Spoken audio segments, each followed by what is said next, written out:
Vamos lá, meus irmãos, continuando aqui nossa quarta aula de Introdução ao Antigo Testamento 2. É o último bloco, nossas aulas estão sendo gravadas. Terminamos os livros poéticos e sapienciais, ou de sabedoria. Glória a Deus. E agora a gente vai para o último bloco, que é os livros chamados proféticos, que são, na realidade, né? Dizendo melhor, são os livros chamados proféticos, separados em profetas maiores e profetas menores. Tá bom, meus irmãos? Peguem o livro texto de vocês, abram aí na página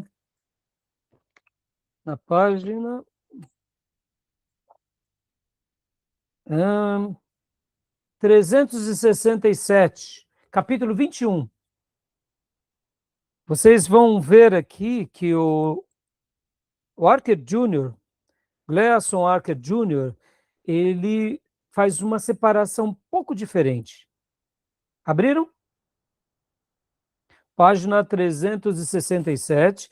Está escrito assim, ó, Introdução aos Profetas, ponto e vírgulas, Obadias, Joel e Jonas. Agora notem, ele vai trabalhar aqui, dando primeiro uma introdução aos profetas, a natureza da profecia hebraica, a natureza do ofício profético, a monarquia dividida depois de 931, o Reino do Norte e o Reino do Sul, um mapa. Aí depois ele comenta mais um pouco aqui, milagres no Antigo Testamento, aí ele cita todos os milagres de Gênesis, Êxodo, Números, Josué, Samuel, Reis, e aí ele para aqui em Jonas, Daniel e Jonas, a função da profecia hebraica. E aí ele conclui e vai para Obadias. Percebam, esse livro que nós pegamos como livro-texto, vocês notarão que tem poucas páginas, uma, duas, tirando uma, três, tirando aqui a parte também dos milagres, quatro, cinco páginas. Então, meus irmãos, percebam, um livro excelente como esse, ele trabalhou apenas 5 páginas de um ministério tão importante. É pouco, viu? É pouco. Vamos pegar agora aqui o livro do Ellison, tá? O livro do Ellison, também falando sobre os profetas. Lembrando que o Ellison, Stanley Ellison, é um guia com esboços e gráficos. Ou seja, ele é um esboço praticamente. Então, quando a gente pega aqui o Ellison na página 243, quem tem, abra aí. Você vai pegar aqui, ó, Introdução aos livros proféticos. Aí ele vem falar, 1, função dos profetas. 2, relação entre os profetas e sacerdotes. Opa, já traz uma relação. Olha que legal. 3, várias classes de profetas. Opa, aí já é uma outra informação bem interessante. Aí vem falar profetas da palavra e profetas da escrita. Aí vem um mapa aqui e conclui. Quando a gente pega também nessa parte, você nota que ele fala 1, 2, 3, 4, 5 páginas com esse mapa. Mapa não seria um cronograma, né? Dos anos de atuação dos profetas. Aí depois também tem uma outra parte, que ele pega e fala Introdução aos Profetas Menores, na página 315. E aí ele vai trabalhar aqui mais 2 páginas e meia, mostrando quem foram os profetas chamados menores.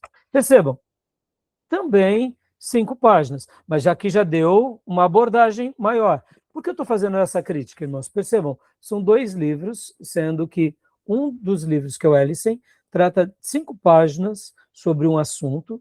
O Gladson, que tem o dobro, quase o triplo de folhas, trata também com 5 páginas. E é por isso que eu gosto muito, né, de articular com esses livros. Quando nós pegamos aqui agora o livro do Hill e do Walton, olha só que legal. Ele vai trabalhar aqui na 4ª parte os profetas, introdução à literatura profética, 445. Vamos lá na página 445. Quem tem esse livro, abra aí. Aí vocês vão notar que aqui o nosso irmão Hill e Walton quando eles vão falar sobre a introdução à literatura profética, ele começa já assim, quem é um profeta? Uma pergunta. Depois, a profecia no Antigo Oriente Médio, a profecia em Israel. Aí ele coloca profecias pré-clássica. Depois, profecia clássica. Opa, mais informação.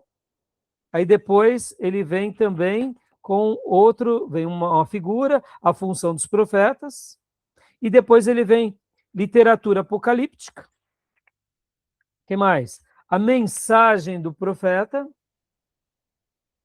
que mais? Algumas figuras, a previsão e o cumprimento. Depois, aí se encerra. Percebam, aqui ele trabalha 1, 2, 3, 4, 5, 6, 7, 8, 9, 10, 11, 12, 13, 14, por volta de 15 páginas sobre o profeta. Olha só que legal.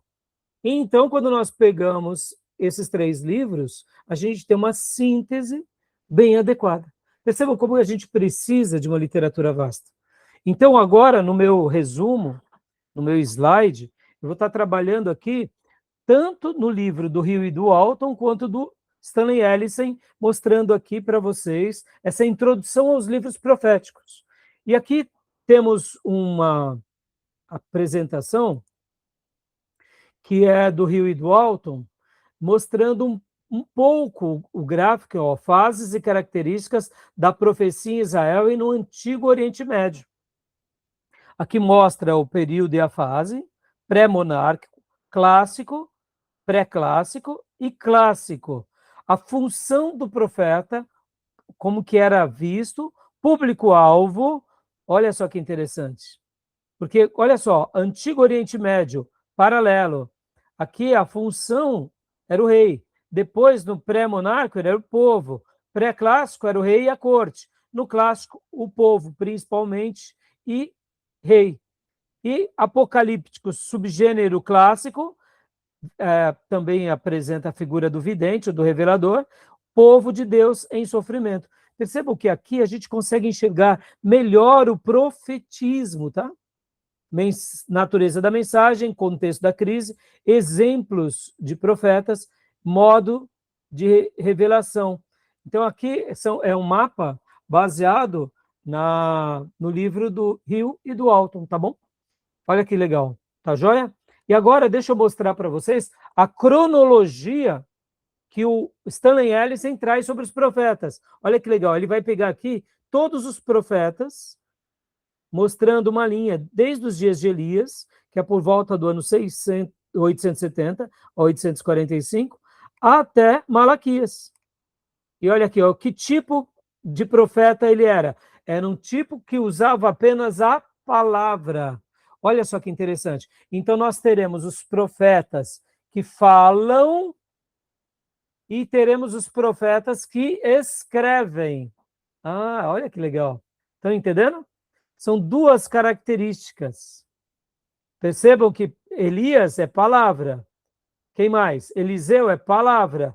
Quase todos os outros são escritos. Então, há uma diferença, teologicamente, no que se diz respeito ao ministério, como que era feito. Isso não quer dizer que Elias e Eliseu tiveram menos valor do que Jeremias, por exemplo. Porque Jeremias vai escrever de Elias e Eliseu, mas isso mostra o tipo de ministério. Enquanto uns apenas falam e chamam o povo ao concerto, outros, além de falarem, eles também escrevem. Estão entendendo? E aqui mostram as datas, o rei ou o contexto histórico, tema ou o caráter de Deus que é revelado, e, por último, a mensagem principal. Olha que legal esses 2 mapas, tá bom? Esses mapas eu estarei enviando para vocês também, juntamente com os demais materiais. Legal, né, meus irmãos? Gostaram dessa breve apresentação? Tá bom? Então, agora aqui, rapidamente, para a gente prosseguir, eu quero passar para vocês, primeiro, o resumo aqui apresentado para nós por meio do Hill e do Walton, ou melhor, do Stanley Ellison, tá? Eu vou passar para vocês aqui o Profetas, baseado no que nós criamos aqui na inteligência artificial, ó, baseado no material do Ellison, tá bom? Tudo bem? Então, essa parte, irmãos, na minha opinião, deixa eu só fazer um último adendo aqui, né? É maravilhoso, maravilhoso esse assunto, porque profetas serão todos os textos bíblicos e todos os textos da Velha Aliança e da Nova Aliança. Só para vocês terem uma ideia, Abraão foi profeta, tá? Sabia que Abraão era profeta? Sabia ou não? Quem não sabia? Com toda honestidade. Eu não sabia, não. Pois é, lembram quando Abraão comete um dos deslizes, falando que Sara era só sua meia-irmã, ou melhor, sua irmã? No sonho de um daqueles reis, Deus diz, vai lá e se retrata porque ele é profeta. Interessante, não? O profetismo vai estar em toda a Bíblia. Por isso que eu fiz a crítica agora, dizendo que esse assunto ele é importantíssimo nas Escrituras.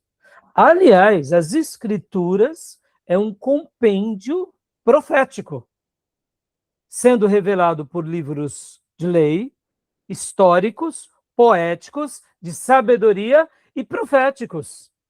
E o Novo Testamento é a biografia profética de Jesus. E Atos é o livro histórico da igreja, é o profetismo da igreja. E as cartas paulinas e as epístolas são cartas, mas são mais do que cartas. São o manual profético de Deus para a igreja até a consumação dos séculos. E as demais cartas, a mesma coisa. E Apocalipse, se não as profecias das últimas coisas. Percebam, a Bíblia é um livro profético. Isso é maravilhoso, irmãos. Sendo construída por vários estilos literários. Então a gente precisa estudar tudo isso, é o que a gente está fazendo, tá bom? Mas agora que a gente vai entrar para os livros proféticos, é uma coisa muito importante. Então, vamos ler aqui rapidamente? Quem quer ler para nós? A Voz na Crise, uma introdução visual aos livros proféticos, a arquitetura teológica dos profetas menores, síntese estruturada baseada na obra histórica de Stanley Ellis. Leia para nós, Diego, por gentileza. Propósito da literatura profética.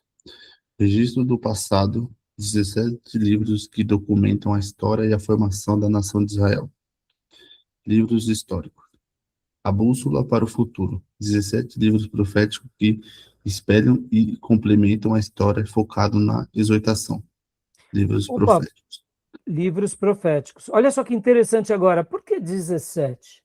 Quando nós pegamos de Juízes, Ruth, Samuel, Primeira e Segunda Reis, Primeira e Segunda Crônicas, Samuel, Reis, Samuel e Crônicas, os primeiros e segundos livros, e depois Neemias, Esther e Esdras, junto com os 5 primeiros livros de Moisés, também dão 17. Interessante, não? Então percebam que esses livros traçam a história do povo de Deus e como Deus se revelou a eles. E agora Deus levanta 17 livros na Antiga Aliança para conduzir o povo de Deus, o rei, os sacerdotes, como eles deveriam agir. Interessante, não? Leia para nós, Diego, por gentileza. Araudos em tempos de angústia. Os profetas não apenas relatavam a história. Eles aconselhavam, admoestavam e censuravam durante declínios nacionais, apontando sempre para o julgamento iminente e para os tempos messiânicos de restauração. Percebam, meus irmãos, eles tinham uma função de chamar o povo à responsabilidade de apontar ou para o futuro de bênção ou para a sentença.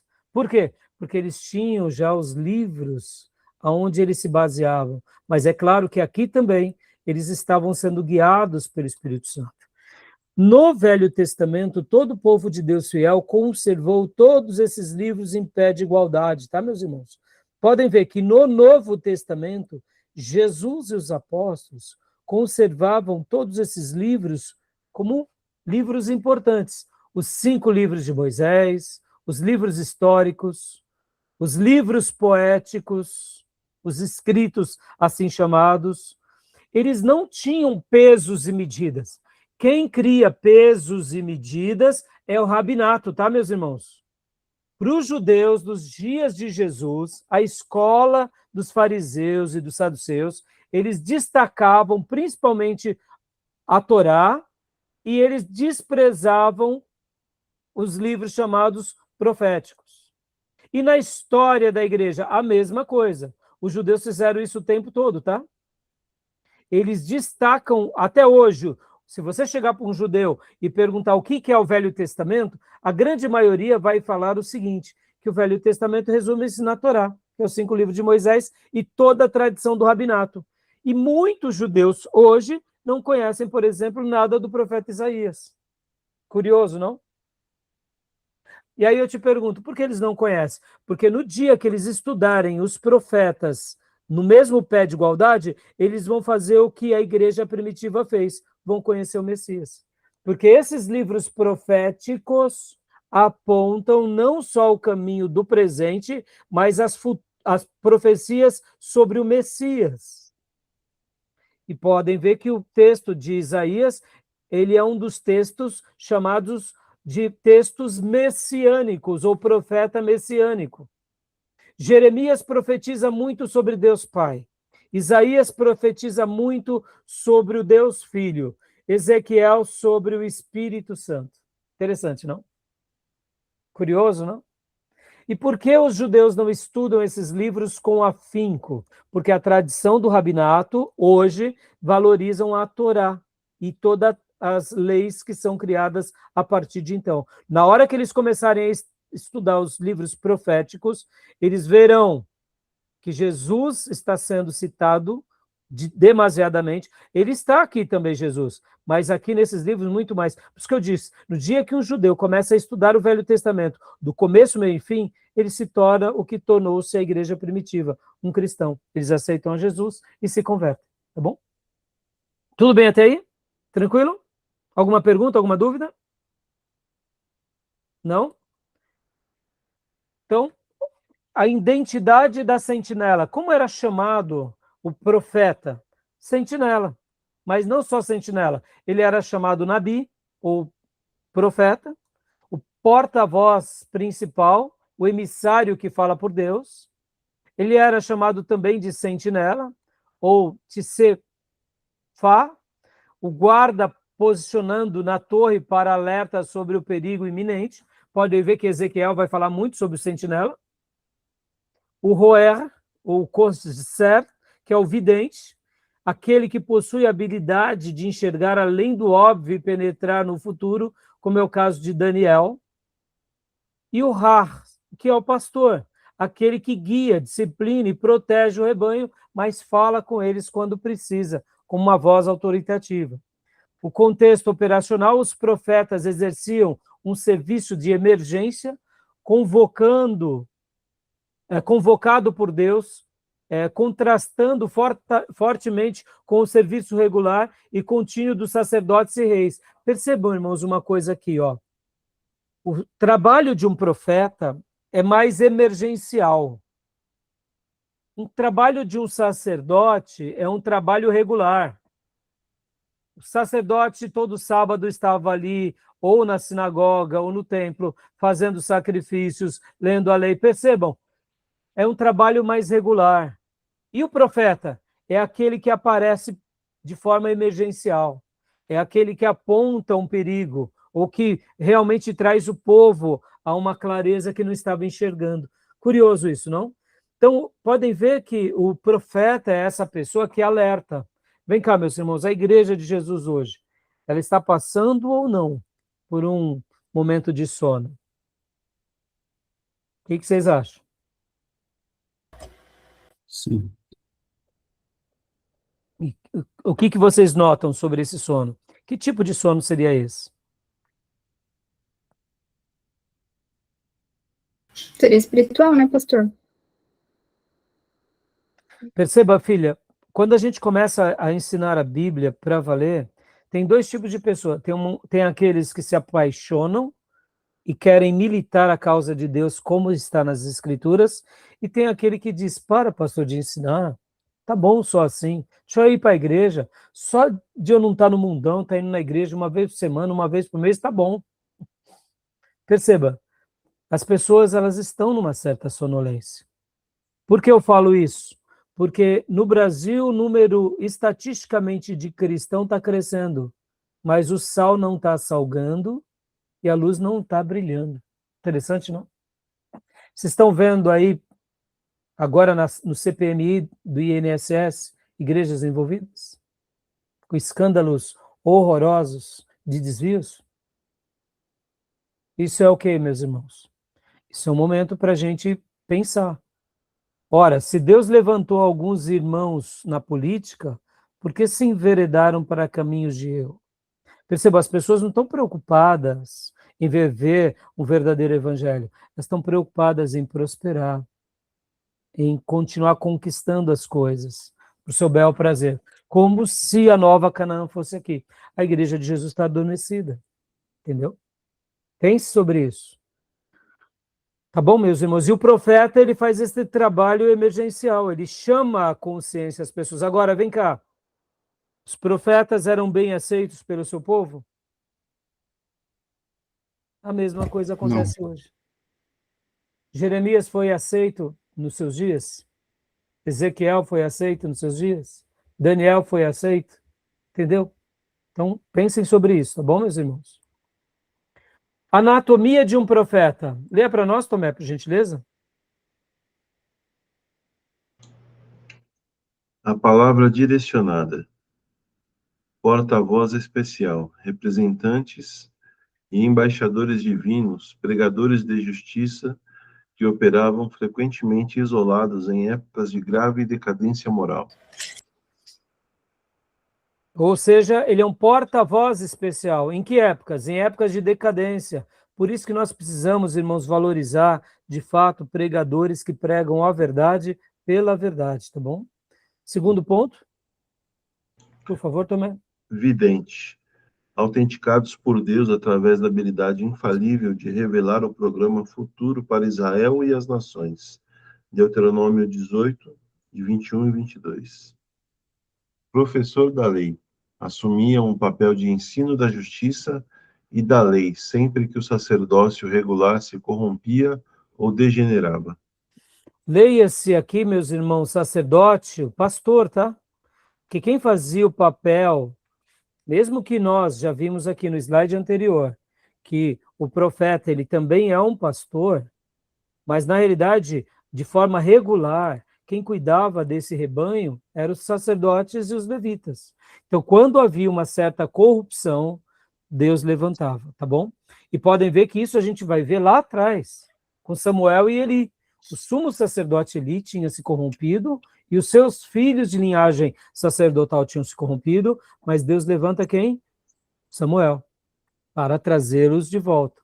Uma pena que eles não deram ouvido. Então, continua para nós, Tomé, por gentileza, matriz de atrito, profeta versus sacerdote. Por quê? O sacerdote é aquele que trabalha levando o povo a Deus, e o profeta é aquele que traz a palavra de Deus ao povo. São dois ofícios que se completam.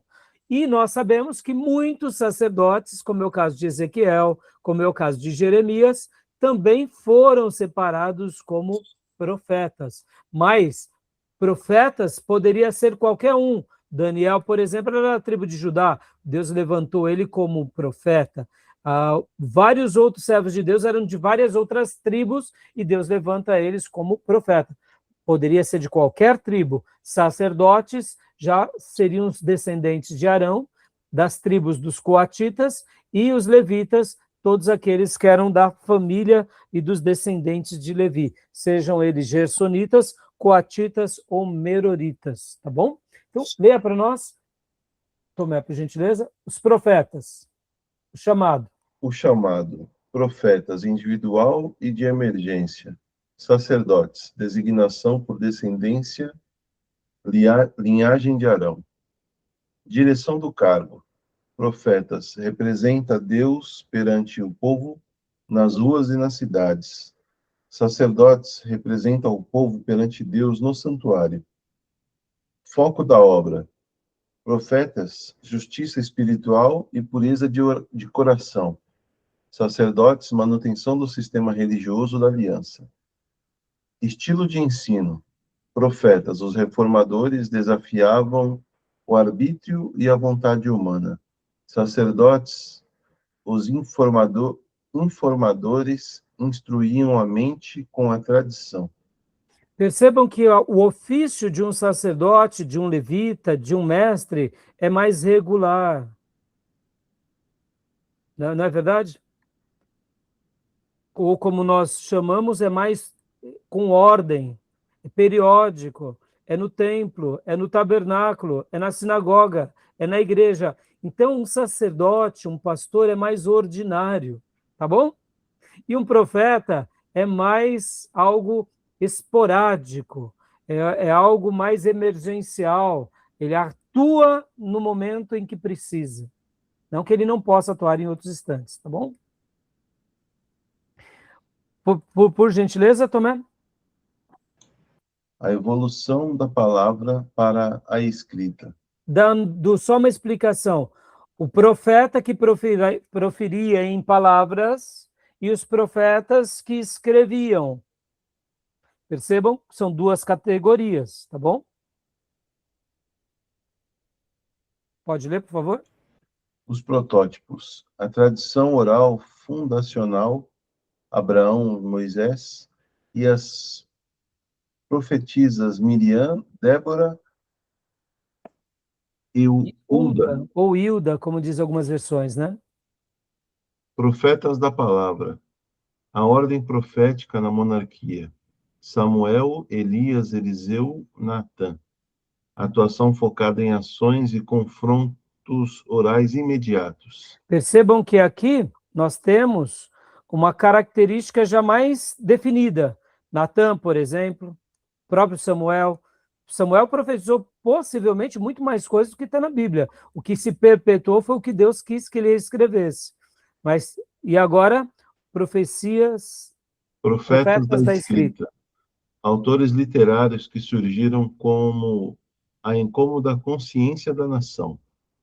Olha, essa palavra é muito legal. A incômoda consciência da nação. E perceba que Deus fez questão com que eles escrevessem, porque, querendo ou não, o texto escrito se perpetua. Já as palavras ditas podem ser perdidas, porque quem conta um conto aumenta um ponto. Mas quando está escrito, nós temos um fato, podemos verificar, tá bom? E aqui, Tomé, para a gente concluir esse slide. O ponto de ignição. Os períodos de maior concentração de profetas escritores ocorreram exatamente antes das duas maiores tragédias nacionais, a destruição do Reino do Norte e do Reino do Sul. Por quê? Porque, de fato, Deus queria deixar essa incomodação na consciência da nação e de nós, para que a gente jamais se esquecesse, tá bom? Estrutura da mensagem profética. Temas éticos, o presente, ou seja, condenação firme da idolatria, imoralidade e injustiça social, o caráter de Deus exigindo justiça, misericórdia e arrependimento, o princípio de que a religião verdadeira está ligada ao coração e não apenas às mãos e rituais. Guardem isso, meus irmãos. Percebam, olha só, pode ver, hoje em dia não se fala mais de pecado, fala-se de problema. O irmão está com problema. Se reúnem vários obreiros e líderes, o irmão está com o pé na jaca, e os outros olham e falam assim, ele está com problema, né? Não, meus irmãos. Será que era assim que Elias falaria, que ele está com problema? Será que Natã iria dizer assim, é complicado? Percebam, meus irmãos, nós, como povo de Deus, estamos vivendo um momento de complacência com o erro doentio. Um olha para o outro, já que ele é do nosso grupo, nós dizemos, é complicada a situação do irmão, né? Mas eu não posso falar, porque se eu falar, o irmão vai se irritar. E aí ele não vai mais ser meu amigo. E se caso é o pastor que fala, ele fala, eu não posso falar, porque senão ele sai da nossa igreja. Percebam, meus irmãos, será que Micaías toleraria algo assim? Será que Jeremias consentiria com isso? Então vamos melhorar. Vamos lá. Será que João Batista concordaria com esses tipos de pensamentos e diálogos nossos? Percebam, a igreja está passando por um período de crise. Estão entendendo, meus irmãos? Ou seja, a gente precisa resgatar isso. Meus irmãos, falar a verdade em amor não é errado. Ofender é errado. Usar a verdade como um instrumento de ataque é errado. Isso é errado. Mas chamar aos termos corretos não tem nenhum problema. Meus irmãos, se nós falharmos na autocorreção, como pregaremos ao ímpio? Continuando, a estrutura mensagem profética. Temas escatológicos, o futuro, o iminente dia do Senhor e o seu impacto sobre as nações. A preservação de um remanescente fiel em Israel. O caráter, o julgamento e a glória trazida pela vinda do Messias e da era messiânica. Percebam que o profeta aponta para o futuro. Ezequiel vai dizer, se eu vejo que alguém está pecando e não o alerto, o sangue dele está sobre mim. Está claro isso, meus irmãos. Se a pessoa, durante a sua vida toda, praticou a justiça e voltou-se agora à prática de injustiça, e eu pude alertá-lo e não o fiz, o sangue dele está sobre mim. Percebam, meus irmãos, não precisamos ser muito estudiosos, basta ler o texto pelo texto. Levítico 5 diz que quando eu sou cúmplice de algo e sei e compactuo, o pecado será sobre mim também, porque soube e não tomei uma atitude. Percebam, meus irmãos, como isso é importante aqui. E o assunto do profetismo resgata em vários períodos. A gente vai ver profetas Deus levantando em cada período. No período patriarcal, a gente vê que possivelmente, Enoque era profeta lá naquela geração, mas nós temos Noé como um profeta, temos aí na linhagem patriarcal Abraão e os patriarcas, temos Moisés, temos Samuel, temos grandes líderes como Josué, que mesmo como general também foi um profeta, temos a história do Velho Testamento e principalmente depois da monarquia e do reino dividido, Deus levantando uma escola. E podem ver que é uma nova aliança, que é a aliança de profetas. Por isso que esse tema ele é importantíssimo, tá bom, meus irmãos? Isso não é coisa de pentecostal não, viu, meus irmãos? A pergunta que você tinha feito lá no grupo, Beatriz, que eu vou deixar para responder na próxima aula, quero usar esse livro aqui, né? Por que durante um período da igreja o povo tinha se esquecido do Velho Testamento e por que voltaram a buscar agora os ensinos do Velho Testamento? Na próxima aula eu quero responder com mais tempo aqui, porque eu quero gastar um minuto sobre esse livro com vocês, tá bom? Mas esse assunto não é assunto de pentecostal, não. É assunto bíblico, de igrejas reformadas, de igrejas piedosas, de teólogos ortodoxos. Podem ver, meus irmãos, a reforma protestante nasce por causa do resgate à Bíblia, ou seja, aos livros de Deus, a prática deles. Então, a patrística, que era chamado Era de Ouro, o que eles faziam? Eles trabalhavam sobre todo o Velho Testamento e o Novo Testamento. A reforma protestante foi esse grande momento de renovação, porque a Bíblia foi resgatada. Hoje nós precisamos continuar com esse tema para que tenhamos igrejas saudáveis no amanhã. Esse é um assunto que não é assunto de avivado, de carismático, de pentecostal, é assunto de filhos de Deus, que amam a palavra de Deus, tá bom? Então, continuando aqui. Mapa das 3 grandes crises, olha só que legal. 931 a.C. é a divisão do reino, Judá, sul, com capital em Jerusalém, Israel, norte, capital em Samaria. Primeira crise.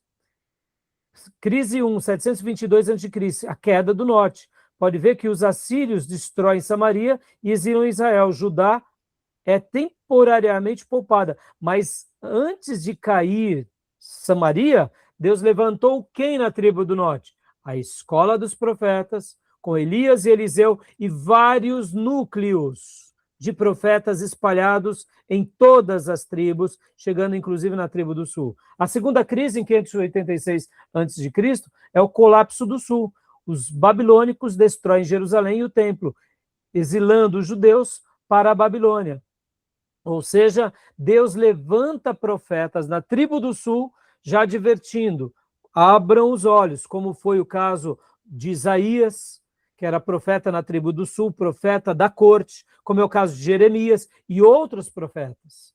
Mas o povo de Deus não deu ouvido, assim como a tribo do norte não deu ouvido, a tribo do sul não deu ouvido. E por último, a terceira crise, que é de 538 a 444 a.C., que é o retorno, que aqui a Pérsia liberta os judeus, a reconstrução do templo com Zorobabel e os muros com Neemias, e aqui Deus levanta os profetas para animar esse povo, para restaurar esse povo, e Esdras aqui é uma figura importantíssima no papel profético de restauração e de organização de forma ordinária desse culto ao Deus de Israel, lembrando de toda a história e de todas as crises.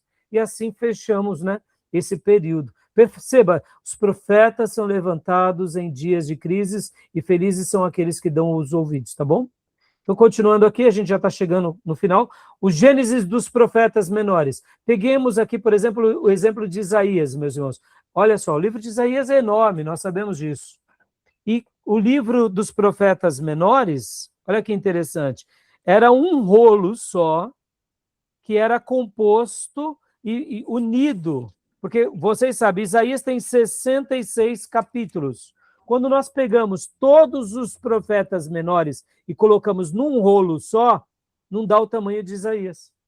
Por isso que são chamados profetas menores. Não é porque o que ele profetizou é menor, de menos valia, mas só porque ele profetizou menos, poucas linhas, enquanto Isaías profetizou 66 capítulos. Parece o apóstolo Paulo, né? Fazendo uma obra, né? Paulo falava 10 capítulos e dizia, quando eu chegar aí, ainda explico melhor. Não era à toa que Eutico caiu da janela e morreu, depois ele teve que ressuscitar.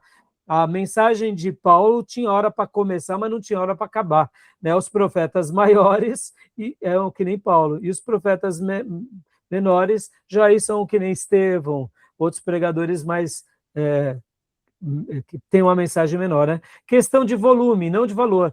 A designação menor foi cunhada por Agostinho no século IV depois de Cristo. Refere-se estritamente à brevidade literária dos textos, não à sua importância teológica. O livro dos 12, agrupados por Esdras e pela grande sinagoga, aproximadamente 425 a.C., para caber em um único livro do rolo hebraico. Juntos, os 12 livros são mais curtos que o único livro de Isaías. Providência dos nomes. O nome de cada um dos 12 profetas abriga providencialmente o significado central da sua mensagem à nação. Olha que interessante agora aqui, meus irmãos. Os profetas menores têm também, perceba aqui, a matriz da aliança 1, antes do cativeiro do norte, até 722. Oséias, 740. O nome Oséias tem a ver com amor. A mensagem, a dor pela aliança violada por Israel. Joel, 835 a.C. Atributo, julgamento. A mensagem, aviso a Judá do julgamento devido ao pecado. Amós, 760 a.C. Atributo, justiça. A mensagem, aviso a Israel de que o julgamento amadureceu. Obadias, 845 a.C. Atributos, vingança. Percebam que cada nome de cada profeta tem de forma providencial parte com o ministério. No caso de Obadias, vingança, a mensagem e advertência a Judá acerca da proteção da aliança. Jonas, atributo, misericórdia, a mensagem, censura Israel pelo egoísmo da nação. Miqueias, atributos, perdão, a mensagem de censura a Judá pelas profundas injustiças sociais. Curioso, não? A matriz da aliança 2, antes do cativeiro sul, 606 a 586. Contexto. O cerco se aperta, foco na disciplina iminente via impérios estrangeiros. Na 1, profetiza, mensagem, zelo, a mensagem, o terror de Deus e o derramamento sobre os atacantes de Judá. Abacuque, 608 a.C., santidade, mensagem, o uso divino e misterioso de nações estrangeiras ímpias para disciplinar o seu povo. Sofonias, 625 a.C., atributos, indignação, mensagem, o cumprimento severo, inescapável da aliança do terrível dia do Senhor. Interessante, né? mais uma vez providencial. E os terceiros, a terceira matriz, que é depois do regresso, 536 a 425 a.C., e a era de reconstrução, foco muda de julgamento punitivo para glória futura. Ageu, 520, atributos glória, a mensagem, a verdadeira glória de Israel não está nos edifícios, mas na presença do Senhor. Lembram? A glória da segunda casa será maior do que a primeira, lembra disso? Zacarias, livramento, mensagem, cumprimento final e definitivo da aliança virá através do Messias. E Malaquias 430, atributos grandeza, a exigência de manter as obrigações da aliança puras até que o Messias finalmente venha. Tá bom, meus irmãos? Olha só. E aqui é a síntese final. A coroação da aliança, né? Ou seja, todos eles trabalham levando o povo de Deus à aliança. Podem ver, amor, julgamento, justiça, vingança, misericórdia, perdão, zelo, santidade, indignação, glória, livramento e grandeza é para levar o povo à aliança, né? A disposição canônica dos profetas menores não obedece a uma linha de tempo estrita. O livro dos 12 obedece a um design teológico superior. Juntos, eles mapeiam a fratura moral de Israel, a inevitabilidade da disciplina divina e a promessa inquebrável da restauração. Eles não eram apenas previdentes do futuro, eram os arquitetos e protetores do caráter da aliança. Tá bom, meus irmãos? E aqui finalizamos essa parte, né, tão linda do Elissen. Não vai dar tempo agora, mas eu gostaria apenas de mostrar aqui para vocês o outro material, que é esse daqui. Só vou passar aqui, aqui, eu mandei para vocês já hoje no grupo, tá? Que agora é o resumo, deixa eu compartilhar rapidamente, do livro do Hill e do Alton, tá? A arquitetura da literatura profética, uma análise estrutural do porta-voz divino, da mecânica oracular e do plano escatológico no Antigo Testamento. Eu vou deixar para a próxima aula isso daqui. Eu queria ter dado agora, mas vai ficar muito longo, já deu o nosso horário. Então, olha só, meus irmãos, essa parte aqui, eu peço que vocês leiam, porque olha só que legal. Aqui ele vai dar mais algumas abordagens, tá? E eu quero poder, na próxima aula, começar a aula com eles, para que a gente possa ir trilhando ali nos livros dos profetas, chamados profetas maiores. Tá bom? Fechou? Alguma pergunta, meus irmãos? Dúvida? Tudo certinho. Não? Alguma dúvida do livro, texto? Hoje a Beatriz colocou bastante perguntas no grupo de WhatsApp, né, Bia? Eu vou estar te respondendo com calma, tá bom? Mas eu gostei muito da interação do nosso grupo, por isso que aqui a nossa aula assíncrona, ou melhor, síncrona, ela é maravilhosa por isso, porque a gente tem esse momento, tem um momento depois de interação, e já os nossos irmãos que fazem o curso em EAD, não, né? Terão algumas aulas, depois tirarão dúvidas pelas redes sociais, perdem bastante, né? Mas, tudo bem, meus irmãos? Irmã Miriam, Diego, Tomé? Sim, tudo bem. Beatriz, alguma pergunta? Não? Irmãos, quando a gente fala assim, só para eu concluir, que a igreja brasileira, ela está em estado de sono, não é que a gente é melhor do que ninguém, sabe, irmãos? Não é isso. É porque a igreja tem falhado em uma única coisa, que é ensinar a verdade. Quando a gente vai para a igreja, para a gente ficar mais rico, mais famoso, para massagear o nosso ego, a gente perdeu o sentido. Ontem, quando o Tomé pregou, falando sobre aquele pastor que pregava, né, para uma pessoa nas ruas. A missão da igreja é essa, é proclamar em tempo, fora de tempo, trazer o verdadeiro evangelho, não porque somos melhores do que ninguém, mas porque a graça nos atingiu. Então, quando a gente fala sobre tudo isso, irmãos, é porque é tão difícil a gente ver, por exemplo, né? Eu gosto muito de acompanhar as redes sociais, ver o que está acontecendo no mundo eclesiástico, mas quando eu pego, por exemplo, essa semana mesmo, eu recebi uma mensagem de um parente.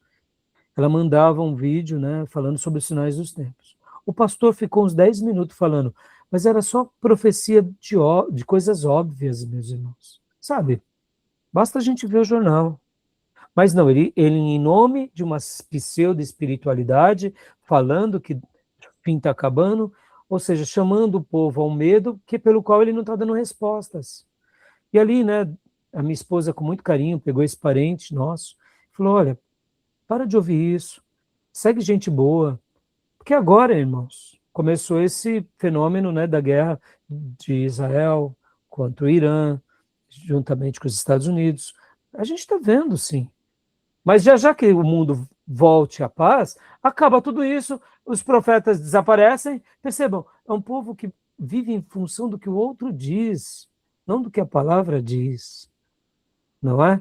Então, quando a gente fala isso, é para realmente sacudir a nossa vida com relação a que tipo de igreja a gente quer. Quando o Senhor passa os seus olhos sobre a terra, quem realmente está alegrando o coração dele? Então, isso é muito sério, irmãos. Nós vivemos uma crise, como alguns pastores já disseram, de igrejas cheias de pessoas vazias, onde o verdadeiro cristianismo está sendo praticado. E é por isso que os divórcios estão aí, são imensos dentro da igreja, é por isso que os maus testemunhos, irmãos que devem para todo mundo, não pagam. Ou seja, é um evangelho esquisito, para não dizer triunfalista, para não dizer político. Não foi para isso que Deus nos chamou, irmãos. A igreja tem um propósito, adorar a Deus e proclamar a verdade dele. Eu acredito que a igreja de Deus na terra vai passar por um grande avivamento. E essa igreja será uma geração de João Batistas, que não vai preparar o caminho para o mestre vir, mas vai preparar um caminho para a volta dele. E aí eu te digo, João Batista é pregado nessas igrejas que pregam prosperidade? Longe disso, eles nem conhecem João Batista. Porque João Batista não prega em nenhum momento sobre prosperidade. Salomão, sim. Percebam, irmãos, a escola dos profetas, na minha concepção, vai ser restaurada, como foi a igreja primitiva, como foi na reforma. A igreja de Jesus, que antecederá a esse grande avivamento antes da vinda do Senhor, será uma igreja extremamente parecida com João Batista, parecida com a igreja apostólica, uma igreja abnegada, uma igreja de renúncias, mas uma igreja, sobretudo, que adora a Deus e que proclama a verdade. E a minha oração sempre é essa, Senhor, deixa o último banquinho para mim, só o último, não deixa eu ficar fora não. Não tem problema se eu vou dar água, se eu vou entregar cafezinho, mas me põe ali. Eu quero participar. Só isso. Tá bom, meus irmãos? Que Deus separe para nós esses espaços, né? E que a gente, sobretudo, alegre o coração dele. Tá bom? Fomos chamados para sermos adoradores e não entretenedores de palcos, né? Spurgeon dizia assim, eu sou apacentador de ovelhas e não encantador de bodes, tá bom? Hoje, muitos pastores viraram encantadores de bodes, e é isso que eu não quero ser encantador de bode, não, longe disso, quero ser pastor de ovelhas, só isso, e ser uma, tá bom? Amém, minhas irmãs e meus irmãos? Amém, glória a Deus. Amém, pastor. Então, Deus abençoe, um final de noite abençoado para vocês, um final de semana, e as ovelhinhas e irmãos, nos vemos no nosso culto, sábado, culto da União Feminina. Deus abençoe. Amém, pessoal. Graças a Amém, Deus. boa noite, gente. Bom descanso. Amém. Boa noite a todos. Isso aí. Boa noite. Boa noite.